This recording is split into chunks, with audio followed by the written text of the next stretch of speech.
ஆன்மீக நண்பர்கள் அனைவருக்கும் வணக்கம். வீட்டில் செல்வம் பெருக உதவும் ஆன்மீக ரகசியங்கள் சிலவற்றை இங்கு காணலாம். வீட்டில் ஏற்றும் காமாட்சி விளக்கில் கல்கண்டு போட்டு தீபம் ஏற்ற லட்சுமி கடாட்சம் ஏற்படும். வீட்டில் பலவித ஊறுகாய் வைத்திருக்கவும், ஏனெனில் குபேரன் ஊறுகாய் பிரியர். எனவே பலவித ஊறுகாய் வைத்திருக்க குபேர சம்பத்து வரும். நமது வீட்டிற்கு வரும் சுமங்கலி பெண்களுக்கு நீர் அருந்த தரவும், பின் மஞ்சள் குங்குமம் தரவும். இதனால் ஜென்ம ஜென்மாந்திர தரித்திரம் தீர்ந்து பணவரவு ஏற்படும். அமாவாசை அன்று வீட்டு வாசலில் கோலம் போடக்கூடாது. தலைக்கு எண்ணெய் தடவக்கூடாது. பூஜை காலை பொழுதில் செய்யக்கூடாது. பிதுர்களை மட்டும் வழிபட பணம் வரும். வீட்டில் விளக்கு ஏற்றியவுடன் பால், தயிர், குடிநீர், உப்பு, ஊசி, நூல் இவைகள் வீட்டை விட்டு வெளியேறக்கூடாது. பணம் ஓடிவிடும். பொதுவாக இறை பக்தியில் இருப்பவர்களிடம் ஆசி பெறுவது புண்ணிய பலம் கூடும். பண வரவு அதிகரிக்கும். வெள்ளிக்கிழமை சுக்கிர ஓரையில் மொச்சை, சுண்டலை மகாலட்சுமிக்கு நைவேத்தியம் செய்து நமது குடும்பத்தினர் மட்டும் சாப்பிடவும். தொடர்ந்து செய்து வர குடும்பத்தில் பணப்புழக்கம் அதிகரிக்கும். முழு பாசி பருப்பை வெல்லம் கலந்த நீரில் ஊற வைத்து பின் அதனை மறுநாள் பறவைக்கு பசுவிற்கு அளித்திடவும்.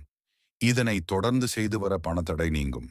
வெள்ளிக்கிழமை பெருமாள் கோவிலில் தாயாருக்கு அபிஷேகத்திற்கு பசும் பால் வழங்கிட பணம் வரும். பச்சை வளையலை தாயாருக்கு அணிவித்திட பணம் வரும். பெண்கள் இடது கையில் வெள்ளி மோதிரம் அணிய தனபிராப்தி அதிகரிக்கும். தினசரி குளிக்கும் முன் பசுந்தயிரை உடல் முழுவதும் தடவி சிறிது நேரம் சென்று குளிக்க தரித்திரம் விலகும். குளித்தவுடன் முதுகை முதலில் துடைக்கவும், தரித்திரம் விலகும். அம்திஸ்டுகள் 10 கேரட் வாங்கி பணப்பெட்டியில் வைக்க பணம் ஆகர்ஷணமாகும். சீக்கிரம் செலவு ஆகாது. தினமும் காலையில் வெங்கடேச சுப்ரபாதம், விஷ்ணு சஹஸ்ரநாமம் ஒலிக்கும் வீட்டில் லட்சுமி நித்தமும் வாசம் செய்வாள். மகாலட்சுமிக்கு இளஞ்சிவப்பு நிற வஸ்திரம் சாத்தி வழிபட வசியம் உண்டாகி செல்வ வரத்து உண்டாகும். வீட்டில் தலைவாசல் படியில் கஜலட்சுமி உருவத்தை வெள்ளி தகட்டில் பதித்து வைத்தால் செல்வம் சேர்ந்து கொண்டே இருக்கும்.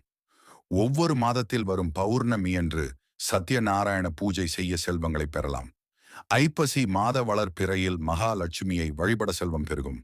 சண்டை, சச்சரவுகள், வெறுப்பு, கோபம் நிறைந்த வீட்டில் பணம் தங்காது.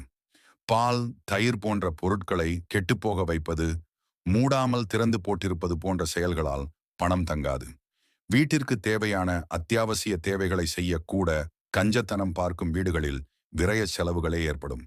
தினசரி விளக்கேற்றி வழிபடாமல் பூஜை அறை இருட்டாக உள்ள வீட்டில் மகாலட்சுமி தங்க மாட்டாள்.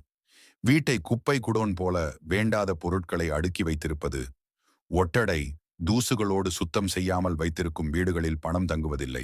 சாஸ்திரப்படி ஒரு மனிதன் குடைத்தானம் செய்தால் அடுத்த ஜென்மத்தில் அவனுக்கு அரச குடும்பத்தில் பிறக்கும் யோகம் கிடைக்கும், அல்லது அரசனாகவே பிறப்பார்களாம்.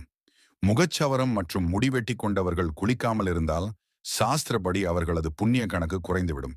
உங்களை விட வயதில் பெரியவர்கள் நின்று கொண்டிருக்கும் போது நீங்கள் அமர்ந்திருந்தால் அது உங்களின் ஆயுளை குறைக்கும்.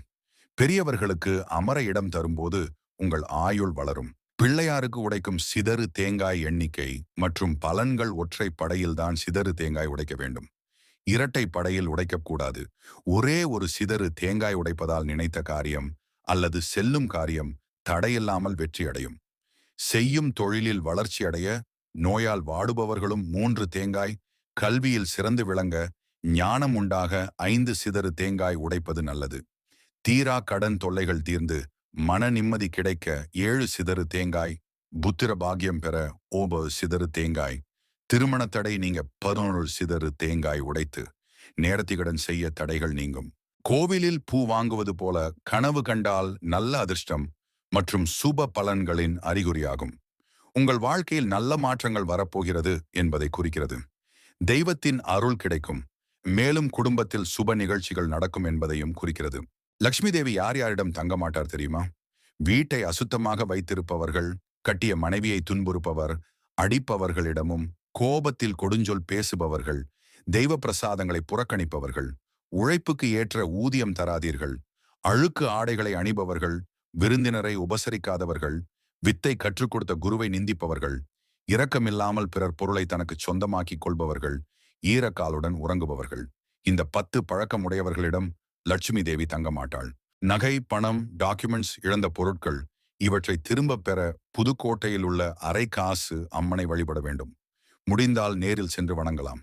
முடியாதவர்கள் வீட்டில் இருந்தபடியே மனதார நம்பிக்கையுடன் அரை காசு அம்மனை வேண்டினால் கண்டிப்பாக காணாமல் போன பொருள்கள் அல்லது நபர்கள் கிடைத்து விடுவார்கள். கிடைத்த பிறகு வெல்லத்தில் விநாயகர் உருவம் செய்து வைத்து வெல்லமும் சுக்கும் சேர்த்து பானகம் தயாரித்து நைவேத்தியம் செய்ய வேண்டும்.